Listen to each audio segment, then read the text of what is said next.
Ano nga ba ang boltahe at ang amperahe? Papaano sila gumagana? At ano ang pagkakaiba nilang dalawa? So, salamat dun sa nag-comment sa akin sa isang vlog ko.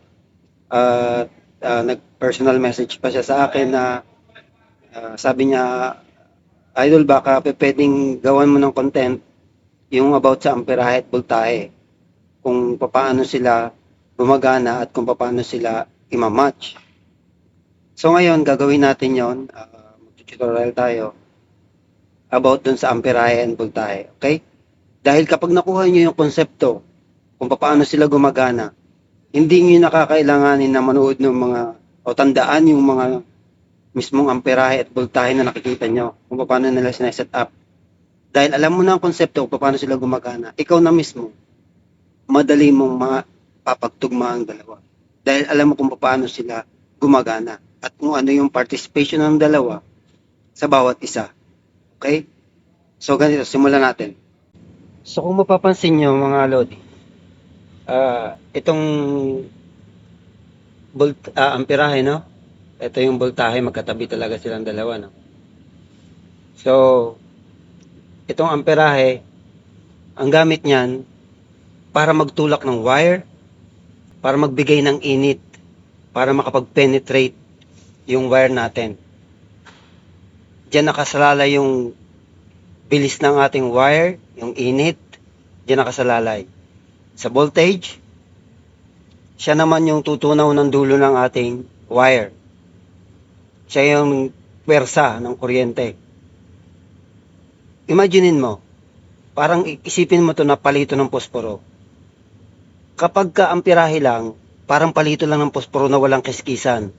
Ang voltahe, siya yung kiskisan mo.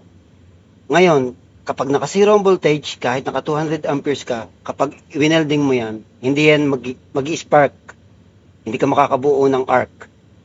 Kasi ang voltahe, ang nagpo-produce ng arc. Siya yung nakikita natin sa dulo na medyo nakabukang nasusunog. Ano naman ang magiging diferensya kung halimbawa na hindi sila nagmamatch? Palagay na natin na 200 ang amperes. Tapos itong voltahe na ito ay nasa mga 5 lang. Masyadong mababa, di ba? Ano ang mangyayari dito sa ating welding? Ang mangyayari niyan, tutukod lang yan dun sa bakal. Hindi siya matutunaw kasi kulang siya ng magpuproduce ng arc o yung lulusaw. So, sa madaling salita, ang voltahe ang lumulusaw ng ating wire. Ang ating amperahe, siya lang yung nagtutulak. Siya yung nagbibigay ng init ng kuryente. Pero kailangan niya ito para siya magtiklap. Okay? Kaya kapag mababa ang ating voltahe, hindi ito matutunaw. Ngayon, kapag naman mas mataas yung voltahe mo sa amperahe mo, baliktad, no?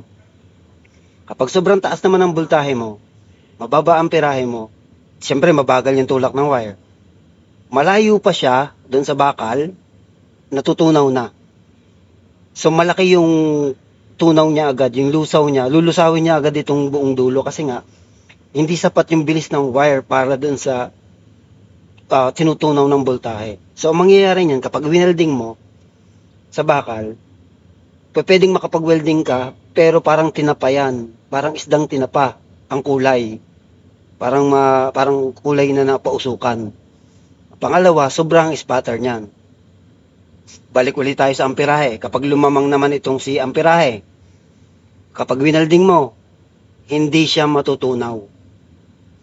Ngayon, kapag napag-match mo yung dalawa, ang tendency, itong si amperahe ang magtutulak ng wire para mag-penetrate, maghukay.